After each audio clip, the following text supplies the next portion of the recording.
much for joining us for our Brown Bag lecture today. We are very happy to welcome Dr. Layton. Brad is the director of the Energy Technology Program and also an associate professor in the Applied Computing and Engineering Technology Department over at Missoula College. He also teaches on the Climate Change Studies Program and in the Environmental Science Program. He is currently serving as the principal investigator in a National Science Foundation Advanced Technological Education project entitled Sustainable Energy Technology Program Enhancements at Missoula College, Partnering for Success. This is part of the Mansfield Center's semester-long Brown Bag lecture series. If you are not currently on our email list to find announcements about future Brown Bag lectures, we will have a sign-up sheet going around the room.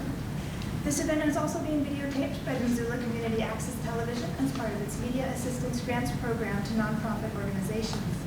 For more information about the grant program, please contact NCAT at 542-6228. Dr. Layton. Thank you all for coming. I apologize for sitting at the moment. I think I'll probably get up and walk through a few slides as we go. So just a couple little quotes to get us going, kind of big picture things that I like to start off with. And if you haven't read Elon Musk's biography yet, take a look. He actually talks a lot about going to Mars, and hopefully some of the things we'll talk about today talk about the not only the terrestrial problems we have with energy technology, but how we might solve them so we have enough energy to go off and do cooler things. This quote's actually from Kary Mullis. He's a Nobel laureate who invented the PCR technology several years ago. So read his autobiography as well. It's quite interesting. The next one, this is a challenge we have as educators, at least I do, in a technical field, explaining things in numbers. So this quote is from Lord Kelvin. We teach a lot of his ideas in my courses as well. And really, unless you can make a quantitative argument about something, I found you typically don't have that much of an argument. Here's a chair, Nikki. Oh, you got one there? Okay, super. And then this one comes out of another book called, not a very uplifting title, but Dead Mars, Dying Earth. If you get a chance, I suggest reading this as well. There's a little bit of pseudoscience in there, but also some really cool stuff. They talk about really what happens when a planet's atmospheric CO2 becomes too large. So grab that book as well if you get a chance. Okay, so here's the top. Here's my title. I've got Asia over there. I've given similar talks in Malaysia, and I gave a few slides similar to what I'm going to be giving at Tohoku University. It's the top technical university in Japan. Had a chance to be there last week and see some of the third generation solar cells that are coming out of Japan. They're hitting 49, 50% efficiencies. So really cool to actually see the bleeding edge of PV in Japan, where if you think we have energy problems, much greater over there. Okay, so I'm going to move kind of quickly through some of these slides. I gave a much more detailed version of them last fall at the Harvesting Clean Energy conference in Billings. I can send you that link if you're interested, and I go through this in a lot of detail. There's a lot of ways to dig down into a lot of these ideas, but I'm just going to give a brief summary of them before I get into the rest of the talk. So thermodynamics, there are 3 laws, and I'm going to grab this chair really quick. The first one is that you cannot create or destroy energy, so the amount of energy in the universe is always constant. People talk about making energy, but in fact you cannot. You can only transform it. The second law is that the disorder in the universe always increases, and I've got a paper showing the rate at which anthropogenic entropy is increasing at a rate much greater than that in the universe. And then the third one is that you can never hit absolute zero. So in common terms, energy and matter cannot be created or destroyed. The universe is becoming more disorderly, and heat leaks. Okay, or you can't win, you can't break even, and you can't stop playing. These kind of easy ways to remember this. Okay, so the next question people debate, is climate change real? Is the world getting hotter? Is the data correct or not? Well, I'm yet to come across any technology, as being an energy technologist, that actually makes things colder. Here's an example, and in fact, just today, I saw someone doing some slash burning up in the South Hills. This is a practice you might see in Montana, just sort of wasting fuel that could otherwise be used for technology.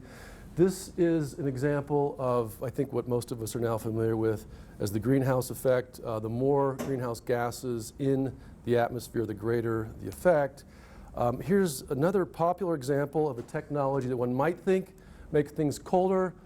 Check out the YouTube video, it's hilarious. At the end of this talk, they're all camping out in the kitchen by the fridge because the AC's busted, and then the fridge goes out because they're running it around the clock, and then Homer Simpson says, "Hey Marge, can you put the oven on cold?" Well, anyway, so it's a challenge, but hopefully we can get past the Homer Simpson stage on this. Okay, so just a few numbers. Humans require 2,500 calories per day, or 20, I don't think we require that much. That's the USDA recommended amount, 2,000 to 2,500. That's 10 megajoules per day that we eat in food. The second line there is our technological budget, technological energy diet. So if you look at all our technologies, houses, cars, computers, manufacturing, service, that adds up to 500 exajoules per year, and I'll get back to that number a little bit. It's 10 to the 18th. What it ends up being, though, is if you take a look here, 10 megajoules, that's what we consume metabolically. 200 megajoules per day is what the average person on planet Earth uses technologically. 1,200 megajoules per day is what the average North American uses. So 6 times the global average. So if you divide your 200 or 1,200 by your 10, you end up with essentially 20 to 120 technological slaves, if you want to think of it in those terms, working for us. Okay, here's another example of where we are going now in terms of going after hydrocarbons, and I had a great opportunity to discuss this a little bit with Dr. Bill Whitsitt, a big proponent of the hydrofracking industry here in Montana. He's a former employee of Devon Energy. So we're now at the point where we're digging miles underground to go after energy that was sequestered there tens to even hundreds of millions of years ago. Here's that 500 exajoules I was talking about. So if you look at the very top, this is our global civilization's energy budget in exajoules. So again, you add up that 1,200 megajoules per day, multiply that by 7 billion people on planet Earth, and these are the kind of numbers that you get. World population is increasing, and then you also look at in terms of GDP. So typically, the more money you have, the more you can pump into energy recovery, et cetera. But the story doesn't end there, and I've got a few more slides to demonstrate that as well. You can also look at where our energy is used. So if you go back to Europe, 10,000 BC, it was mostly in food. And then a little bit of domestic. You can think of that in terms of fire and cooking and whatnot. But now industry comes on, transportation comes on, and now services. What is that? Well, that's just kind of running our computers and keeping track of money, basically. It's kind of funny that our financial systems burn through that much energy, but they do. Okay, so here's the problem that I give to all of my first year energy technology students. So I'll slow down a little bit to give you some time to digest this. So let's say you put $1 in the bank, or you've got a rich relative is going to put $1 in the bank for you every minute from the minute you're born. Okay, so nice, wealthy relative. And then let's shift gears a little bit. Instead of putting dollars in the bank, let's instead put photons into the biosphere. So the sun's shining, plants are growing, that energy is now being collected by planet Earth. So just think, photons and dollars analogously. So the question is, when do you get to retire if you're going to then harvest all of that money or all of that energy from that either bank account or from that physical energy bank? So here's the math, and the way it works out is a 100-year-old person, let's say you're lucky and you get to live to be 100 years old, a 100-year-old person is 50 million minutes old. The Earth has been sequestering carbon, and I just threw 3 billion years out there, sort of the beginning of life, when photosynthesis started getting going. We're right now if you believe peak oil, if you've sort of looked at some of the bigger numbers, we're right now about halfway through the planet's carbon budget, all the stuff that's been stored for 3 billion years. So if you've got minutes on the left, and if you've got photons or energy or carbon bonds on the right, and you do the math, well, any math majors or anyone that could tell me what X is in the room? Just kind of cross the zeros out. So you've got X divided by 50 million on the left. You've got 300 divided by 3 billion on the right. So if I just, I heard 5. Yeah, 5. So the answer is we're in the middle of a 5-minute carbon-fueled party that's occurring, well, 5 minutes before you die on your 100th birthday. So I give this problem to my students, like, when do you get to retire? Like, oh, I'm 70, 80, 90. Well, no, this is where we are in terms of our carbon budget. So we're at minute 2.5, and the carbon party's about to end. If we're on a Gaussian trajectory. Okay, and then you can look at how different countries use their carbons. So CO2 release is a good measure of that. This is energy per capita. So the U.S. is, I already told you, we're 1,200 joules per day per person. We're not the most energy intensive. Kuwait is much greater. Qatar is. Trinidad is. Even Iceland. I mean, they have to keep warm. But Iceland's an outlier because they're not as carbon intensive. They use a lot of geothermal, a lot of hydro. They actually import aluminum because they've got extra energy. And so they can refine aluminum almost freely because of all the extra energy. They're very energy intensive, but they use their excess electricity to refine aluminum. So that's the global picture on energy consumption. This paper is where I got my start in energy tech. So it was 2008, and I was listening to George butcher the English language and sort of wondering, why are we in the Middle East, spending American dollars and lives protecting oil wells? And I just kind of thought very naively, well, let's just put up some wind, let's put up some solar, and forget all this oil monkey business. As it turns out, wind and solar are not very energy dense. In fact, a barrel of oil is about 12 quadrillion times more energy dense than the equivalent barrel of photons.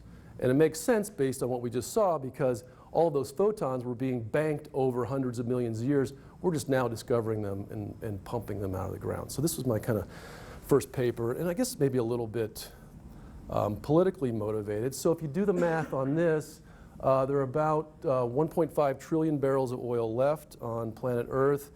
And when I wrote this, oil was at $100 a barrel. So that's $150 trillion. About 10% of that was in Iraq. So that's $15 trillion worth of oil. Global GDP is $90 trillion. Our national debt at the time, anyway, was $9 trillion. And then we were sort of looking at this on an economic scale. When we were killing Iraqi civilians, they were suing us for about $8 million per casualty. And if we assume the American soldier's life is about the same, so 80-year-old person, $100,000 a year, $8 million per person, you can look at 250,000 soldiers, $8 million, that's $2 trillion. So when you do the math, and I'm sorry, it's not showing up that well, but the math shows about a 7.5 to 1 return on investment. So like, is it worth it? Well, in dollars, sure. If you sort of look at what it costs to invade Iraq versus what the financial payoff is in energy security in pulling oil from underground halfway across the planet. Okay, so that was 2008. Let's fast forward to 2015. This is a study that just came out of University of Georgia. So Shramsky is sort of looking at planet Earth, again, as that chemical battery. So just think oil, gas, coal, underground. Here's humanity sort of tapping that energy resource. And it's not coming back. There's very little coal, oil, and gas being manufactured anymore. We're pulling it out in a non-renewable manner. So again, another big picture on energy.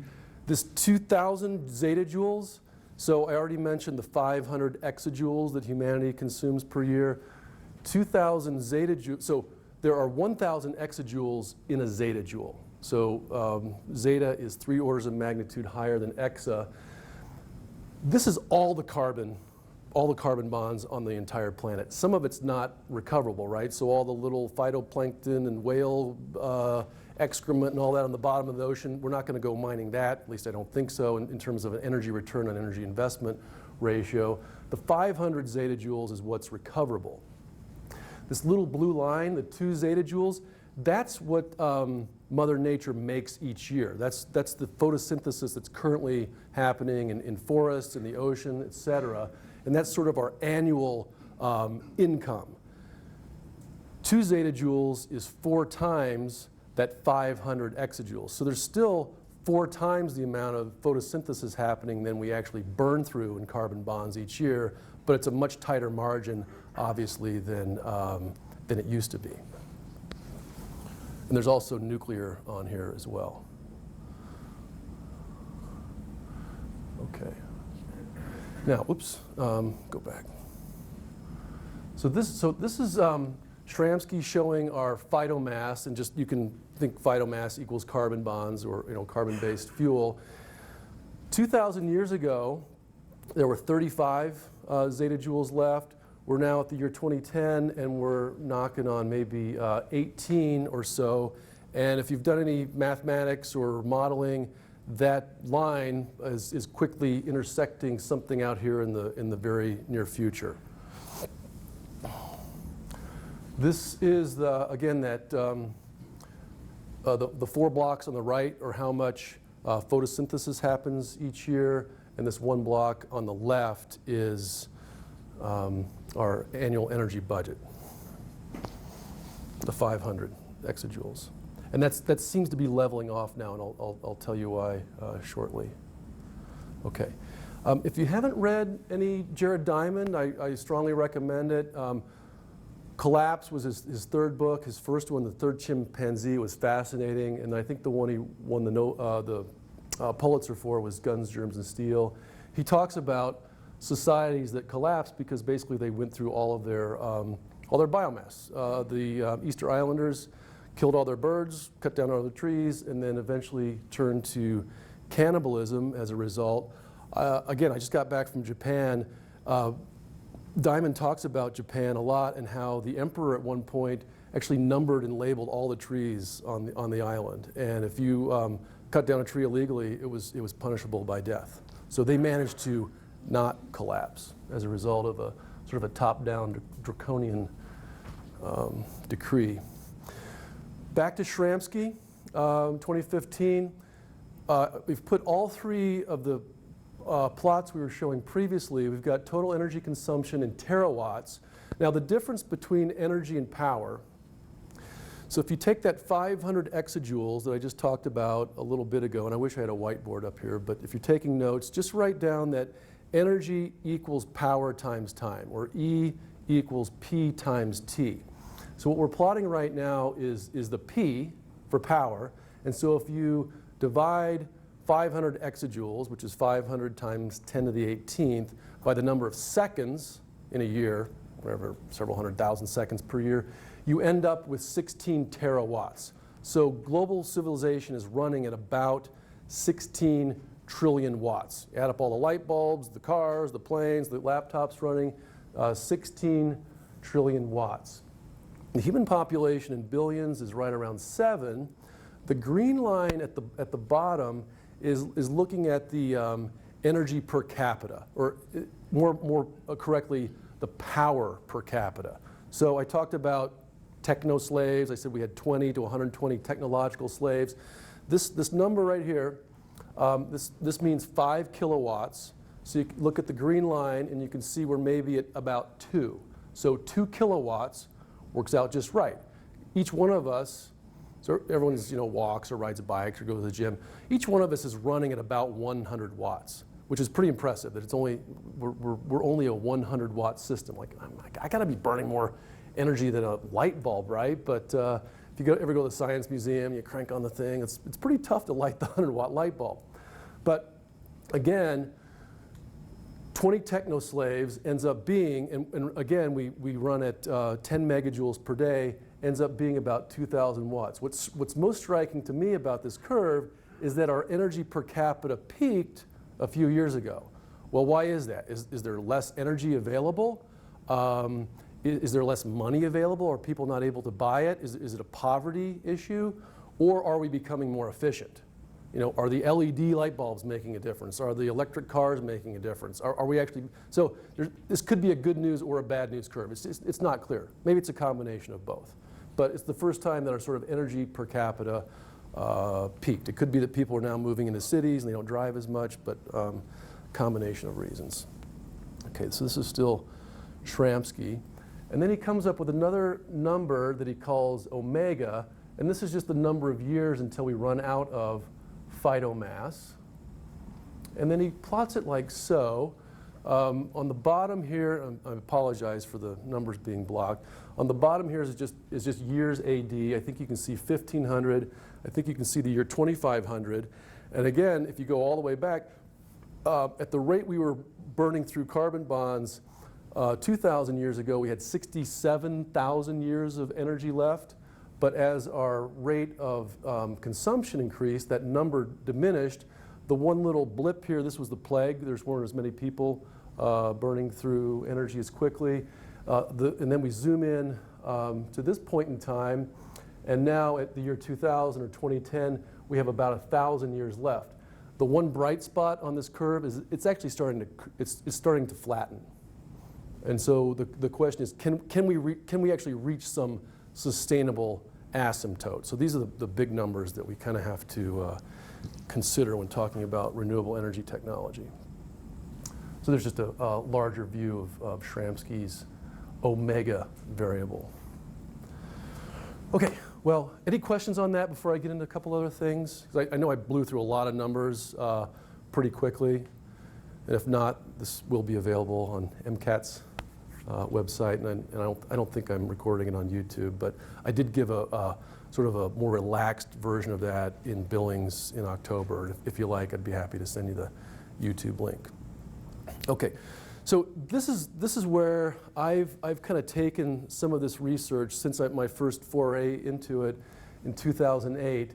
I talk a little bit in the papers about disorder or entropy, and so as an engineer, we study this a lot. We look at what the order is in a system that's made primarily of oxygen and another one that's made, say, a combustible like hydrogen or octane. So when that combustion happens, you get a lot of other molecules come off, and there's a physical quantity named entropy that results. And I showed you on that very first slide, the entropy in the universe is always increasing. The question is, at what rate are humans accelerating that, because you can never really go backwards. The next thing that I study, and I wish I could get into more detail on it, but is information. And information is just the sharing of ideas, the sharing of blueprints, patents. I think Tesla just published all of its patents and made it public. So if you're sharing, the information in a society is constantly going up. If you're not sharing, if you're lying about something, if you're telling something that's intentionally not true, that's known as deceit, and information goes down. People have different perceptions of reality. You see it happen all the time in politics. And then obviously I talked about GDP a little bit previously. If wealth goes up, that's typically thought of as a good thing. If wealth goes down, that's a bad thing. And it's typically monetary disparities that allow trade to happen. So if we plot disorder, information, and money in sort of a spherical space, so you can think of entropy going up or down, you can think of information as going left or right, and you can think of money as sort of going forward or backward. You can sort of build a sustainability model. As it turns out, entropy itself, so S again is entropy, I is information. Information does not have any units. Information is just measured in bits. It's not pounds or feet or seconds or anything. It's just how many bits. It's just a number. And as it turns out, entropy, even though it's defined as joules per Kelvin or energy per temperature, fundamentally, entropy does not have any units either. It's just a number, how complex something is. So what I've tried to do, and we'll see if this gains any traction in the scientific literature, is come up with a sustainability coefficient. So the idea for me is, what if, and the Google car is a great example. I got a neat picture of me standing in my driveway as the Google car came by. And I was trying to get a picture of them and like, wait, who's taking a picture of who here? But I see the Google car as a technology that is very quickly absorbing information. It's digitizing the entire planet, right? So they drive around, there's a tree there, car there, intersection there, so that, I think, transportation can become more efficient. You've heard about the self-driving cars. I know that Elon Musk had to call up, I guess Larry Page, who was the CEO of Google, and ask for a bailout. And where I see that going is using all of the digital information, again, there it is, digital information, to then help us as a global civilization reduce the rate at which we're entropizing planet Earth. Because if you can drive more efficiently, you're not burning through as many joules per day. And so this is what I came up with, as a little sustainability coefficient. So every single technology has some sustainability. You could even do it for your brain at every given moment. Like if you're doing something productive, you probably have a relatively high alpha. If not, then it might be lower.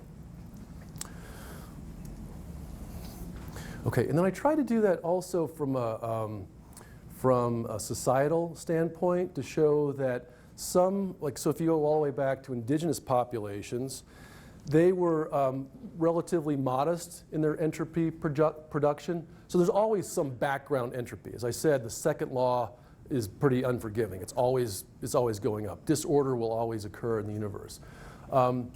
Society in general, or our organisms themselves, will try to drive entropy down. So you run your vacuum to clean your house, but somewhere there's a coal-fired power plant pumping CO2 into the atmosphere. So that's the stuff coming out the top.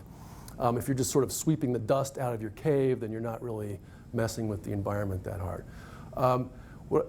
Haiti, unfortunately, they cut down all their trees, and now they've got mud and plastic flowing into the ocean along with all their topsoil. So, and their health system is not that good. So they've got a relatively modest downward curve on their internal entropy, but a pretty high one coming out externally.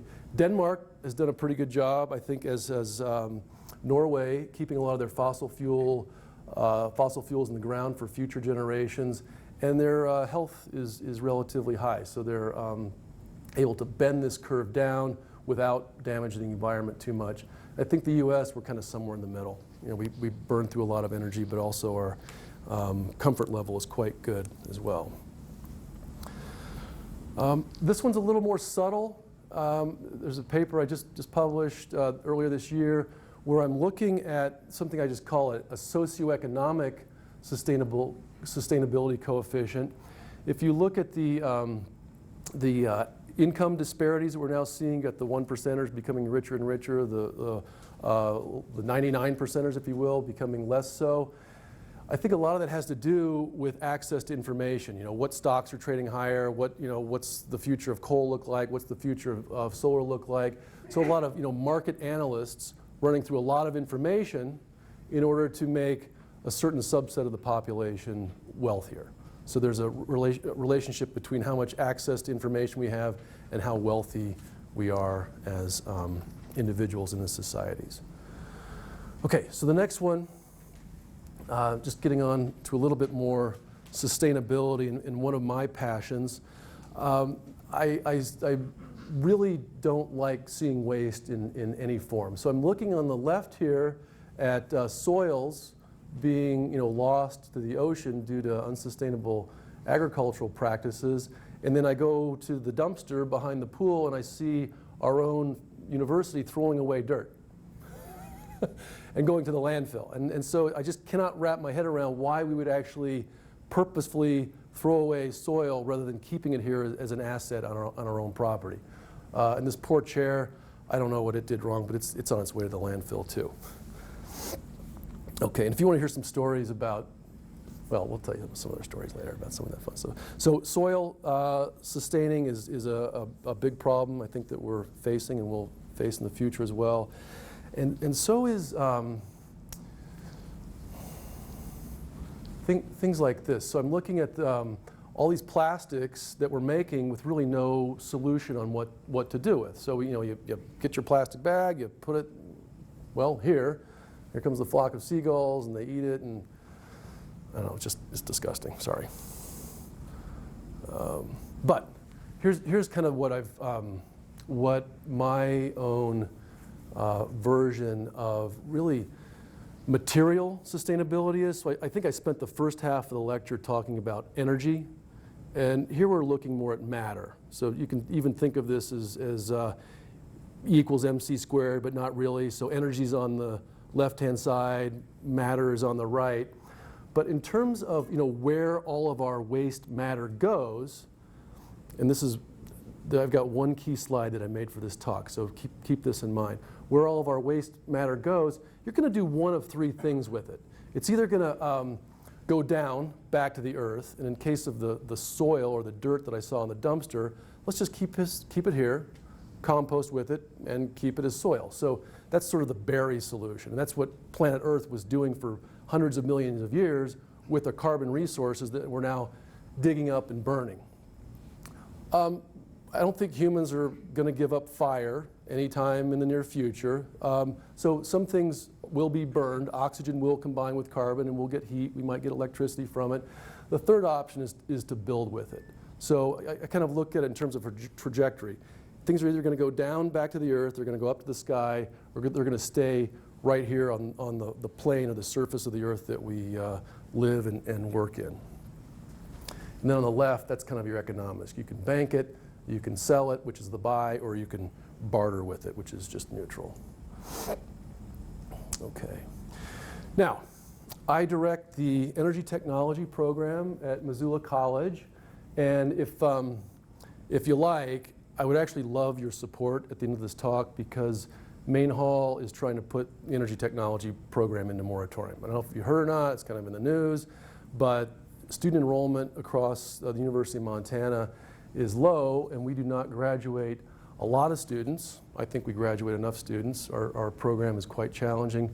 But what we do as one leg of sustainability, and I'm glad Dr. Fear is here as well, because in the climate change studies program, what they do is they sort of look at problems. What's actually happening in the broader spectrum of climate change and sustainability. There's another leg of that stool, which is policy. So seeing, what are we doing right now to address these problems that the climate change studies folks are seeing? And then the third leg is the solutions. So the energy technologists are supposed to provide the solutions. And so that's why I've listed this as solutions.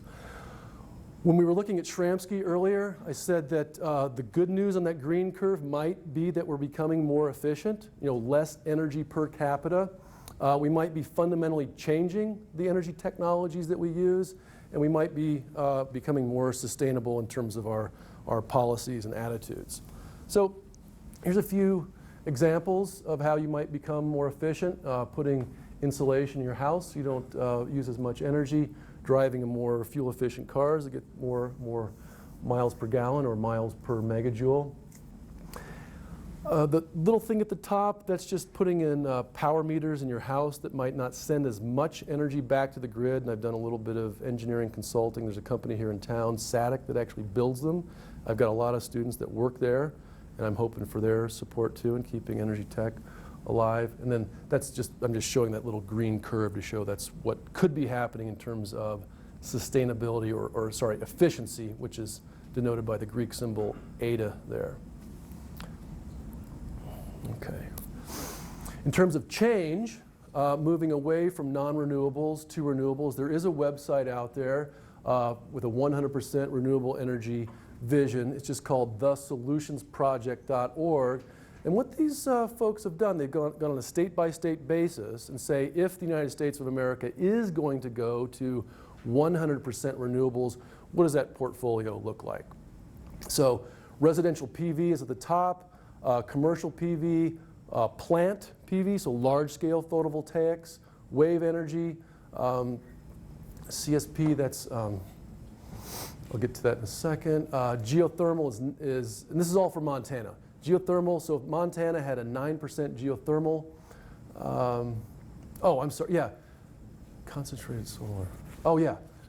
CSP is concentrated solar, so that's going directly from sunlight into electricity. So you're still making steam just like you would in a coal or a nuclear plant, but concentrated solar is getting some kind of fluid hot enough that you can make electricity with boiling water. Onshore wind, 35, hydro, 19. I think we're close to that already in Montana. Offshore wind, obviously 0 in Montana, and tidal. But you can go to thesolutionsproject.org, click on any state, and see what they've come up with as sort of an optimal portfolio for the United States for going to 100% renewables. Okay, now, in the title of this talk, I think I mentioned human power.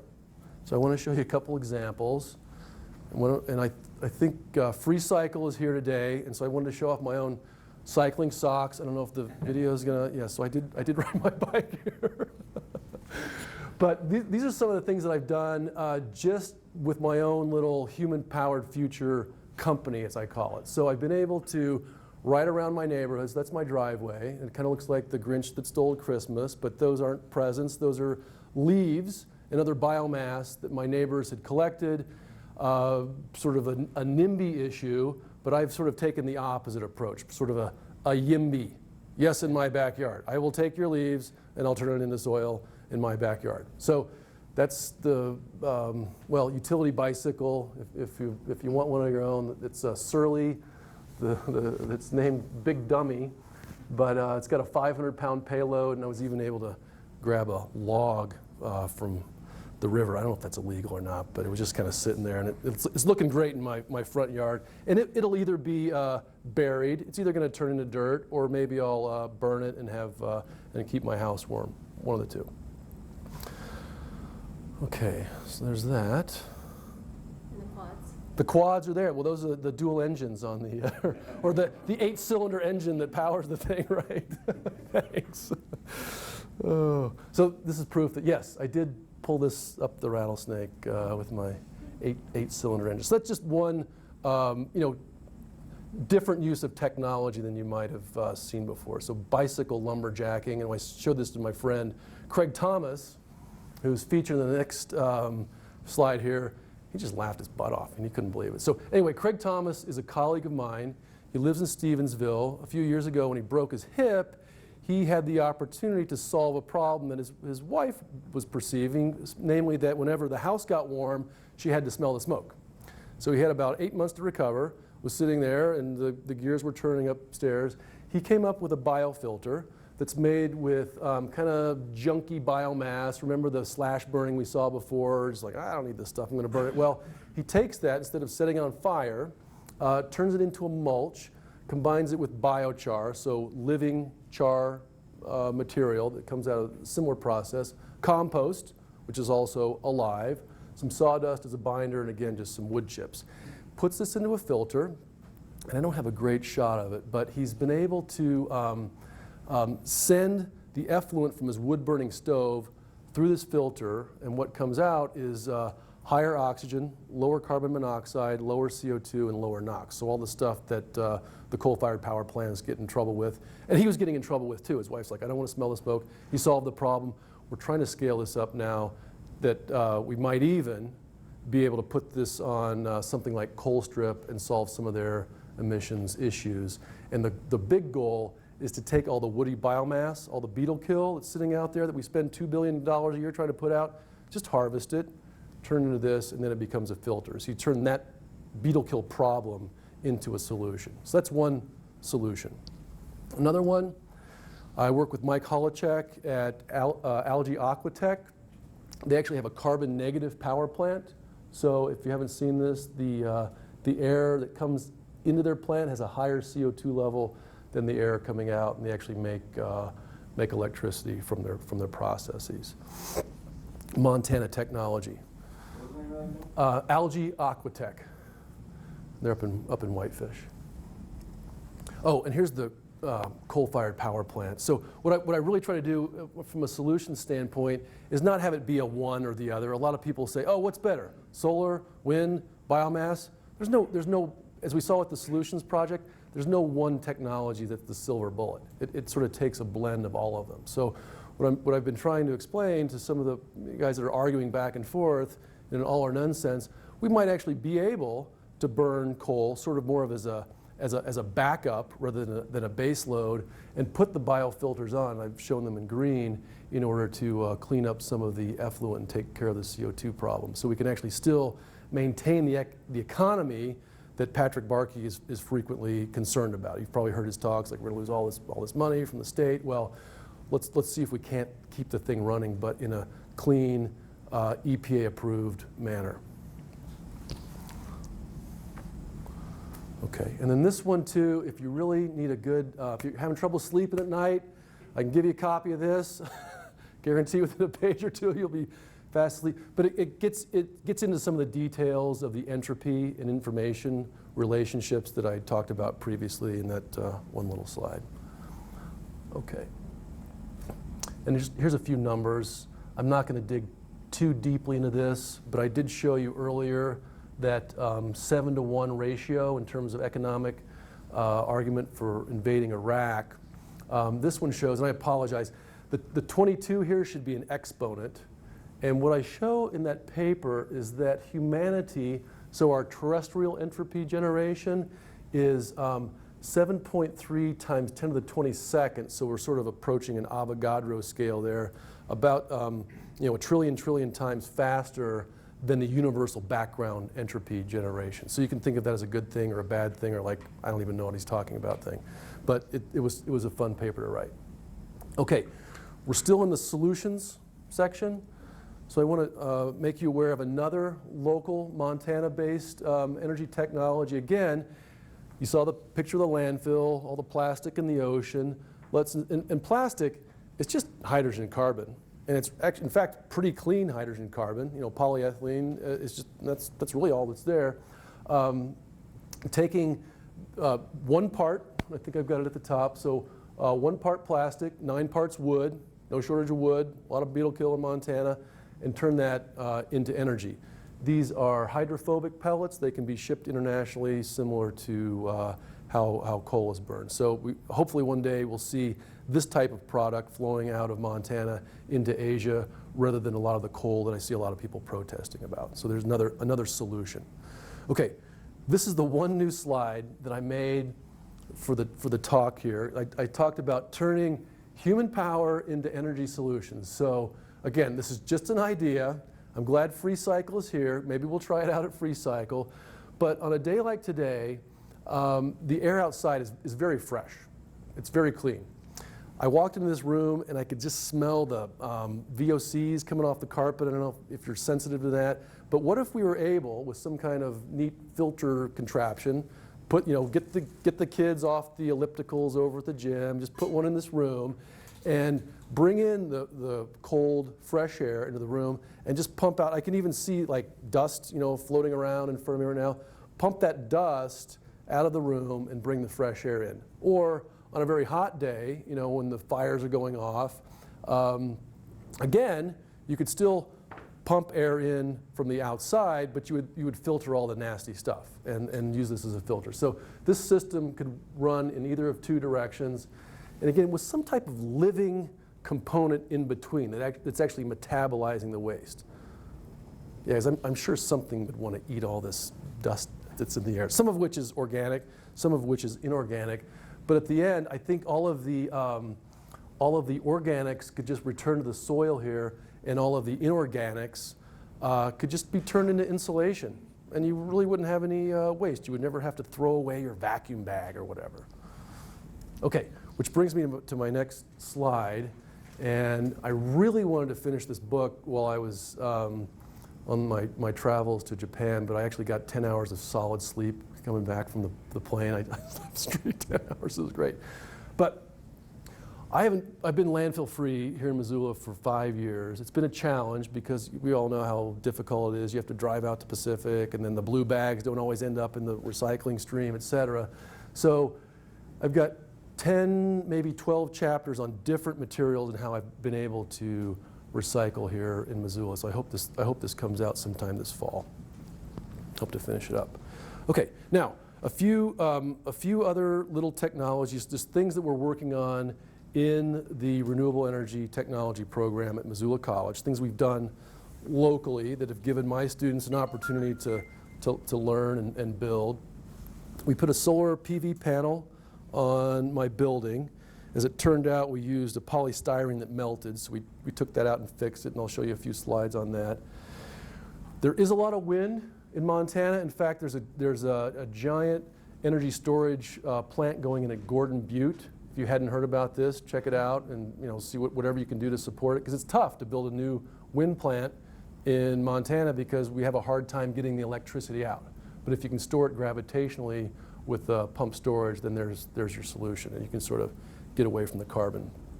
All kinds of geothermal. I showed that previously. 9% of our portfolio could be geothermal. Hydroelectric, I think we're pretty close to tapped out on that, 15, 19% or so. Biofuel, there are a lot of pretty cool biofuel companies starting up. And then here's full circle, so taking the waste oils that are coming off of cooking and putting that back into energy tech. Hull's Dairy down in Stevensville, great example of renewable energy. They're just taking the methane from animal waste and turning it into electricity. Again, more biofuel. And then we're familiar with the non-renewables. No need to delve too deeply into that. So here's coal, here's oil, there's a refinery, oil pipelines, and no reason why we couldn't use existing infrastructure to pump renewables either. So if you've got a biorefinery, why not just use the existing infrastructure to move on to renewables? I've had students build wind turbines, and there's just a lot of fun being able to build a wind turbine from scratch, just with some copper wire, magnets, and some kind of funky directions, but that was a few years ago. Solar thermal, so this was a solar thermal liquid system that my students came up with. We also, a few years ago, put together a full renewable energy trailer that's currently sitting over at East Campus, and we're working on buying a new trailer with the current National Science Foundation grant that we have. We just bought one for Browning, our partners, and I'll show you some slides from Browning Community College. We did a solar forge a few years ago. We were able to hit 1200 Fahrenheit without setting anything on fire, at least not on purpose. and we actually used that heat to refine precious metals from about 100 laptops. I had a student, a team take apart 100 laptops, and they recovered $3,000 worth of gold, silver, copper, platinum from these things, actually using a little bit of chemicals and that solar forge that I just showed you. We will go and visit some of the wind farms here in the state. That's always fun. We added more solar to our wind turbine trailer a couple of years ago. So, if I may, I just want to advertise, well, the 2015 practicum had these different projects. The 2016 practicum is coming up. Actually, one of my students just got a nice grant from NASA to engineer the next generation rocket stove, so I'm looking forward to seeing that. We offer it to students, obviously. It's 2 weeks in the summer. Email me if you'd like to attend. I'd love to have you. Also, we've got stipends. We can actually pay high school teachers from anywhere in the country or the world, for that matter, to come and take it. And we actually pay high school teachers to learn and take these ideas back to their students. Here's some information on how to register. I've even got Brian Kearns there smiling inside our former hydrogen fueling station plant. And then this was a shot just from last year's practicum. We had a really good group of folks from the Blackfeet, as well as the Missoula County Public Schools. So we're offering this as a dual credit course. And then I think in the back, so here's me in the blue, Dr. Nikki Fear in the black, representing climate change studies, and my other co-PI, Cheryl Madman, who directs the programs at the Blackfeet Community College, and then Jonathan Bowe is also one of our instructors and does a fantastic job with the videos. If you like, send me an email and I'll show you some of the fantastic videos he's taken of these projects. And then Wally Higgins, he's our other instructor. So I'm going to call it quits there. I think it's right about 1 o'clock. If there are any questions, I'd be happy to take them. Or yes? Your green line Yes. Politically seems to be dangerous because it would seem that the sustainability advocates could say, well, game over, we've done it. Mm-hmm. Oh, sure. We're less energy intensive. Yeah, sure. So good question. How do you argue against that to continue? That's a great question. And honestly, I don't know the answer. I don't know if that green line that's now bending down, and I think I can probably. Yeah, that's a fantastic. Well, I thought that would scroll faster than that. It's not scrolling very fast. But anyway, the question is that green line. Well, maybe I can get back to it. Do you mind just hitting page up so you get to it? Up. Yeah. So the question is whether it's representing energy poverty or whether it's representing energy efficiency. And gosh, I think I think most people would love to be able to travel more. I think most people would actually love to be more energy intense if they could. As I mentioned, I just finished reading Elon Musk's biography, and it seems like he's actually trying to play both sides of it. If I understand what he's doing, he's trying to allow people that just drive their cars, run their computers, keep their fridges cold, et cetera, to do that sustainably.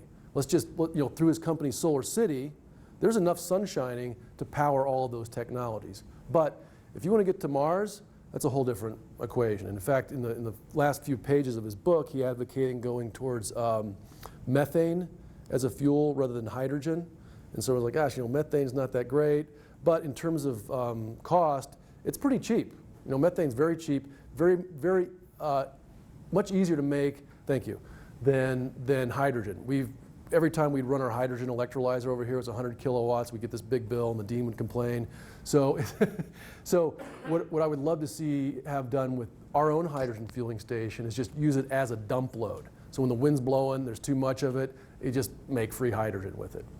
So, I think it would be great to be able to actually play both sides of it. Again, not a one-size-fits-all, not an either-or, but just leave some of the more mundane tasks like hauling leaves around or hauling logs around just to our own physical power, and allow the rockets to go up with the more energy-intense, maybe carbon-based, like Musk is suggesting, methane.